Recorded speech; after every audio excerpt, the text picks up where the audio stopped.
ألم ترى ميانا ذركينا مؤغين قف يولا لها الضياء إلى الذي قال كي حاج إبراهيم في ربي نبي إبراهيم بكرد ضوضي ربي جيس أولي مبتش ربا أن آتاه الله إنه إلهي سيئي دراديت بلد ضوضي الملك مدحتنمو إلهي سيئي يمالي أود إذ وقت حس قال إبراهيم نبي إبراهيم باوحو يلي ربي إلهي والذي إلهي ويحيي ويميت وحنا لا يوحنا دله قال كاسي وحو يلي أنا أحيي وأميت أنا قابا وحنا لا يوحد له قال إبراهيم باوحو يلي فإن الله إلهي يأتي بالشمس إلهي قرح ذا وحو ككينا من المشرق حقا يكسو بحضه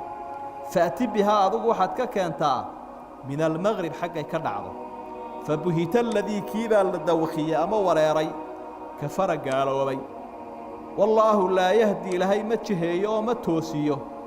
القوم الظالمين قليها ظلم السماء لهي مهرونية إن كان نمرود لا يدادا أما قال كاسي قرآنكم مقعيسى أنا عيمين وحلو عيمي ويسي أن لو مودين قصدون إنين كاكو قونت فعل كان عيد كستوصة ميسا قال هذا هدينا لا تشوكتوا هذا يعني والنمرود يوم يقوى marka awsaaftiya tilmaamaha la qaadanaya yaa sameeyay ninkan wuxuu nabigan kala doodayaa oo kala burmay marka horeba ilaahay ma jiro ee aniga jira waa intii fircoon oran jiray ana rabbukum al'ala isdayntan uu yiri oo markii nabi Muuse uu rabbul caalamiin baan soo diray fircoon muxuu wama rabbul caalamiin oo rabbul caalamiin kaas sheegaysa muxuu ahaa meesha aanu ba ka rabbi ahaa rabbus samaawaati wal ardi wama baynahuma عرق يدل إيه أنت كده حيس إله إسكالوي ميوران كرانا لدي مركب فرعون أتى تاسيد أحمر تي النبي موسى النبي إبراهيم يكناك مركي ويري أرجع إلهيا أيا نبي إبراهيم وحويري وبتصببت ولاد وضعنا الدواء على قوش يقول إلهي بملك السي ربي الذي يحيي ويميت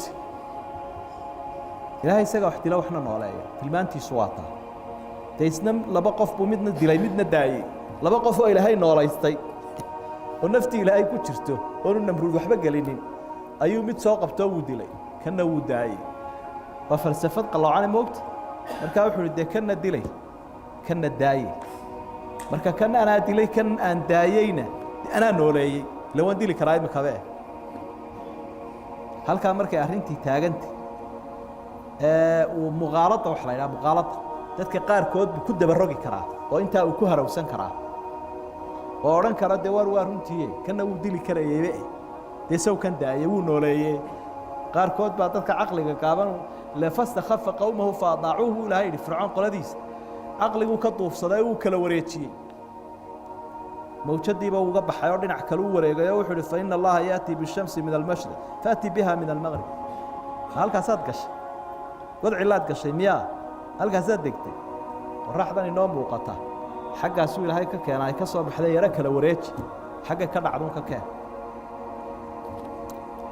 bahti baa ku dhacay marka uu wareeray wuxuu raahdaa ma jiro wuxuu ku doodaana ma jiro ilaahayna qof dulmi falaa u ila bixin maayo xujo ku heli maayo marka la eego nataa'ijka ama aan ilaahnay cibarkiyo faa'iidooyinka waxa halka aynu ka aragnay dad waxa ugu kibir badan كو إلهي دركيه أود يا أقون يا أدون ضدوا كو امتحاني وديبي كو أسوي كبر بضمه كلا إن الإنسان لا يضغى أن رآه استغنى بالله ولا قالوا كبري مركوا كقن لماذا إلهي يسي هل كان إلهي وحولي أن آتاه الله الملك مرحت لماذا إلهي يسي يبيكو كبر بل ما أنت قال وحيدتك كو أدون سنة يعني كو ظلمية يا وامح وأدونكو إلهي يسي يا أقون تلافري اللي علم الإنسان ما لم يعلم سوى إلهي مورا يعلمون ظاهرا من الحياة الدنيا إلهي أفرح يا أوده هب اللور ديبي وابا انت أنا أتاه الله الملك مركا وين أن دريمين الدد بكي درقاو درم بيورنشين كعنا ذي هوري كإلهي ودرقيي أيوم بابا وقود درمبا وما صبر كراء أوده أسوكو كبريان أول بوري ذي أودي يا حكمك يا حوله إلهي سي كبر بيد عليه وكو إلهي هلاقي addoonka marka ilaahay uu nicmeeyo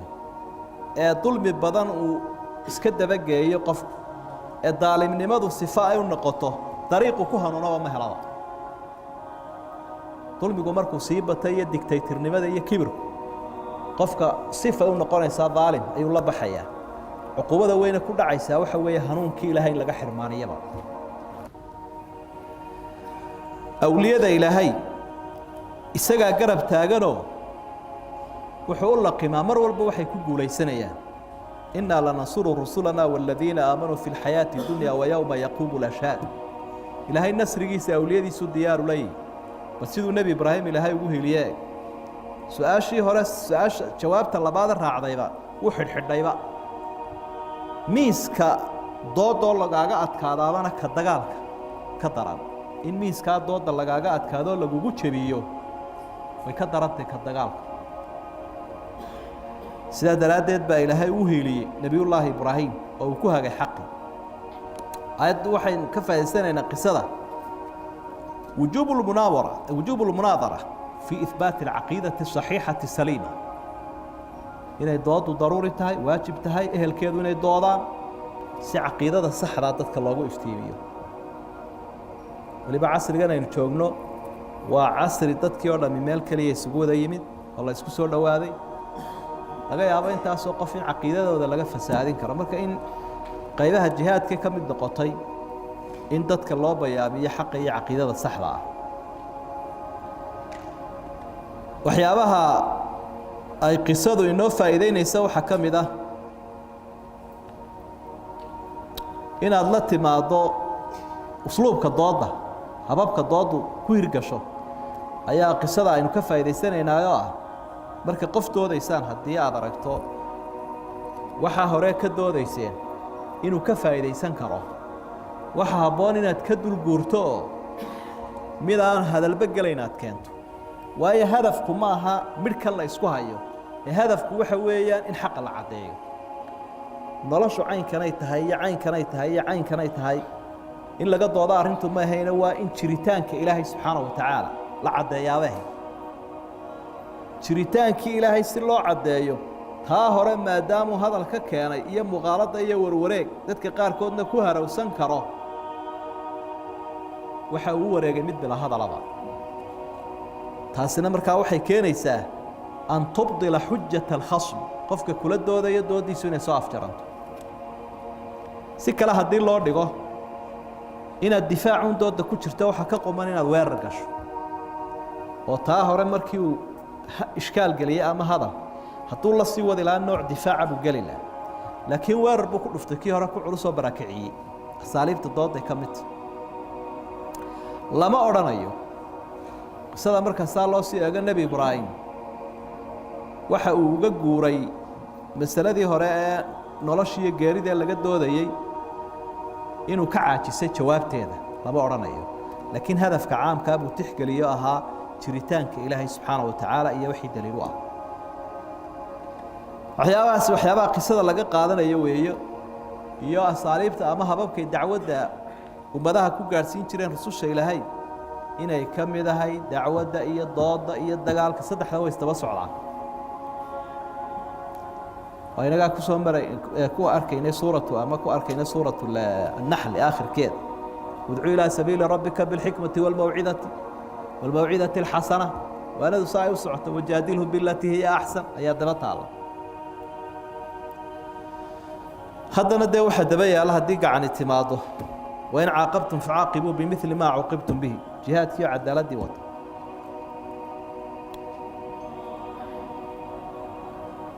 waxaa kaloo markaa qisadu ay u horaysaa ama aan idhaahna qisadii labaad tahay afarta qiso ee caddaynaya soo noolaynta aakhiro oo in badan gaaladu diidaan gaal wuxuuna ku adag gaal waa aakhira diida aakhiraas la soo baxayaaba ku adag oo halkan unba aaminsan in lagu ururayo halkan lagu waarayo marka qisadii baqarada ama saca waynu soo marnay ilaahay ninka soo nooleeyey waxaa kaloo aynu arkaynaa halkanna ilaahay waa kaga warramay iyo labada qisee dambeba markaa sidaa ilaahay waxyaabo badan uu soo nooleeyo khalqigiisa ka mid ah ama u soo nooleeyo ayuunba aakhirana dadka u soo noolayn doona geeridan iyo noloshan ka dambaysay in ifkiiba ku arkaynaa wuxuunay daliil u yihiin dadku intay dhintaan inay aakhiro soo bixi doonaan wax lala yaabo maaha ilaaha awooddan leh ee imikaba dadka dilee soo nooleeya aakhirana saasuunbuu soo noolayn doonaa waa masale caqiidoodee arkaanta iimaanka ayay ka mid ahayd inaynu rumayno alyowm alaakhir iyo soo bixidiisa wallahu subxaana wa tacaala aclam